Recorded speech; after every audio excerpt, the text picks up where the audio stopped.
Title ഉദ്ദേശിക്കുന്ന പോലത്തെ ഒരു സിനിമയല്ല. അവീതം എന്ന് പറയുന്നത് ഒരു അവീതം കാണാനായിട്ടുള്ള സിനിമയല്ല. ഇതൊരു നർമ്മത്തിൽ കൂടിയാണ് ഈ സിനിമ ചെയ്തിരിക്കുന്നത്. ഈ നർമ്മ രസിക്കാൻ ഓരോ വാക്കുകളും ഓരോ സ്ഥലങ്ങളും നായകർക്ക് വരെ സംസാരിക്കുന്ന ഒരു സീനുണ്ട്. അതൊക്കെ ആൾക്കാർക്ക് വരെ രസിക്കും. എന്തായാലും ഒരു പരീക്ഷണം എന്നും എടുക്കാൻ മലയാളികളാണ് ധൈര്യപ്പെടുന്നത്. ഇത്തരം സിനിമകൾ വന്നു കഴിഞ്ഞാൽ ഇനിയും ചെറിയ ചെറിയ സിനിമകൾ വിജയിക്കാനുള്ള കാര്യമില്ല.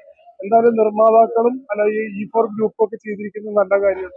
എന്തായാലും രസിക്കുക. എല്ലാവരും സിനിമകൾ കാണണം എന്നാണ് ഈ സിനിമയുടെ അഭിപ്രായം. ഞാൻ ആദ്യമായിട്ട് അവരുടെ സിനിമ കാണുന്നത്. അടിപൊളി സൂപ്പർ പടം ബ്രോ, സൂപ്പർ പടം. ഒരേ കാലത്തിന് ശേഷം സൂപ്പറായിട്ട് ചെയ്യിക്കാം. എല്ലാം പോലെ തന്നെ നല്ല വെറൈറ്റി ആയിട്ട് എടുത്തിട്ടുണ്ട്. എന്താ പറയുക, ടൈം പോകുന്ന മനസ്സിലാവില്ല. 1.25 മണിക്കൂർ 2 മണിക്കൂർ ഭയങ്കര സ്പീഡായിട്ടാണ് പോകുന്നത്.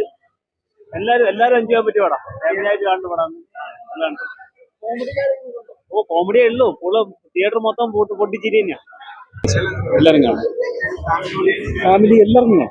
എല്ലാരും കണ്ടിരിക്കേണ്ട ഒരു സിനിമ. നല്ല രസമാണ്. ഭയങ്കര എല്ലാം ഉണ്ട്. അങ്ങനെയല്ല, എല്ലാം അതിനകത്തുണ്ട്. നമ്മൾ എല്ലാവരും അറിഞ്ഞിരിക്കേണ്ട കുറച്ചധികം കാര്യങ്ങൾ അതിനകത്തുണ്ട്. ശരി, താങ്ക് യു. നല്ല രസമായിട്ടുള്ള സിനിമയാണ്. പിന്നെ കോമഡി എല്ലാം ചെറിയ നാച്ചുറൽ ആയിട്ടുള്ള കോമഡികളാണ്. അത്യാവശ്യം നല്ല രസമുള്ള സിനിമയാണ്. കുഴപ്പമില്ല, കണ്ടിരിക്കാം. തിങ്കളാഴ്ച നിശ്ചയം പോലത്തെ മൂവിയല്ല, ഇത് വേറൊരു കണ്ടന്റ്. ഇപ്പൊ അവിഹിതം എന്ന് പറയാ, അവിഹിതത്തിൽ നമ്മൾ സംശയാസ്പദമായിട്ട് ഒരാളെ ചെയ്ത് മാറി വേറെ ടൈപ്പിലായിട്ട് മാറിക്കൊണ്ടിരിക്കും. സോഷ്യൽ മെസ്സേജ് ഉണ്ട്, ചെറിയൊരു മെസ്സേജും തരുന്നുണ്ട്. പക്ഷെ നമ്മൾ സ്ത്രീകളുടെ പക്ഷമായിട്ട് സിനിമയായിട്ട് തോന്നി എനിക്കത്. പക്ഷെ നമ്മൾ വിചാരിക്കുന്നതല്ല, നമ്മൾ കണ്ണുകൊണ്ട് കാണുന്ന വലിയ യഥാർത്ഥമില്ല എന്നുള്ള സംഭവമായിട്ടാണ് വരുന്നത്. ഇത് പുതിയ ആക്ടേഴ്സ് ഉള്ളതല്ല, അവരെല്ലാം നല്ല നാടക നടന്മാരും അതുപോലെ തന്നെ നമ്മുടെ ഈ പറയുന്ന നമുക്ക് കണ്ടിട്ട് ഉണ്ണിരാജൊക്കെയാണ്. അത് നല്ല സ്റ്റഡി ചെയ്തത്. കാസർഗോഡ് പശ്ചാത്തലത്തിൽ കാണുന്നത്. അപ്പോഴും ഞാനും ഒരുപാട് സ്ഥലങ്ങളിൽ ചിരിച്ചു. പ്രേക്ഷകർ വളരെ സന്തോഷത്തോടെ സിനിമ എൻജോയ് ചെയ്യുന്ന കാണുമ്പോൾ ഉള്ള സന്തോഷം വേറെ. അപ്പോൾ എല്ലാവരും ഏറ്റവും അടുത്ത തീയതിയിൽ തിയേറ്ററിൽ തന്നെ പോയിട്ട് സിനിമ കാണണമെന്ന് ഞാൻ പറയാം.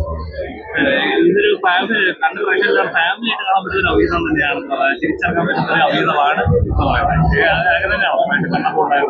അതെ, അതായത് ഒരു കുടുംബത്തിൽ സംഭവിക്കുന്ന അത്ര സുഖകരമല്ലാത്ത ഒരു കാര്യം ഞാനാണ് ആദ്യം കണ്ടുപിടിച്ചത് എന്നുള്ള രീതിയിൽ മറ്റുള്ളവരിലേക്ക് എത്തിക്കാൻ ശ്രമിക്കുന്ന ഒരു കൂട്ടം ആൾക്കാർ കാരണം അവരുടെ ജീവിതത്തിൽ സംഭവിക്കുന്ന കാര്യങ്ങൾ വളരെ രസകരമായിട്ട് ചിത്രീകരിച്ചിട്ടുള്ള ഒരു സിനിമയാണ്.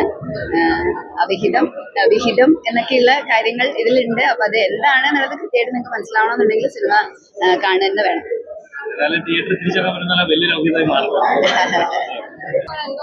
നല്ല എക്സ്പീരിയൻസ് ആയിരുന്നു. എല്ലാവരും ആസ്വദിക്കുന്നുണ്ടെന്ന് തോന്നി. എല്ലാവർക്കും ഒരു ഹ്യൂമർ വർക്കാവുന്നുണ്ടെന്ന് തോന്നി. അത് കണ്ടപ്പോ ഒരു സന്തോഷം. സണ്ണു സാറിന്റെ കൂടെ വർക്ക് ചെയ്യണമെന്ന് ഭയങ്കര ആഗ്രഹം ഉണ്ടായിരുന്നു. അത് ഈ പടത്തിൽ കൂടെ സാധിച്ചതിൽ സന്തോഷം.